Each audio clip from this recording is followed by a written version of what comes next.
کیا ان کو معلوم نہیں کہ اللہ ان کے بھیدوں اور مشوروں تک سے واقف ہے، اور یہ کہ اللہ غیب کی باتیں جاننے والا ہے؟ اے پیغمبر صلی اللہ علیہ وآلہ وسلم، کیا تم نے ان لوگوں کو نہیں دیکھا جن کو سرگوشیاں کرنے سے منع کیا گیا تھا، پھر جس کام سے منع کیا گیا تھا وہی پھر کرنے لگے؟ اور یہ تو گناہ اور ظلم اور پیغمبر صلی اللہ علیہ وآلہ وسلم کی نافرمانی کی سرگوشیاں کرتے ہیں، اور جب تمہارے پاس آتے ہیں تو اللہ تعالیٰ کے بتائے ہوئے الفاظ کے بجائے دوسرے الفاظ میں تمہیں دعا دیتے ہیں، اور اپنے دل میں کہتے ہیں کہ اگر یہ واقعی پیغمبر ہیں تو جو کچھ ہم کہتے ہیں اللہ ہمیں اس کی سزا کیوں نہیں دیتا؟ اے پیغمبر صلی اللہ علیہ وآلہ وسلم،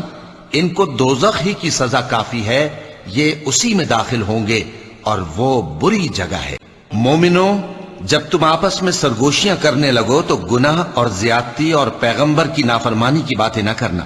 بلکہ نیکوکاری اور پرہیزگاری کی باتیں کرنا، اور اللہ سے جس کے سامنے جمع کیے جاؤ گے ڈرتے رہنا۔ منافقوں کی سرگوشیاں تو شیطان کے اکسانے سے ہیں، جو اس لیے کی جاتی ہیں کہ مومن ان سے رنجیدہ ہوں،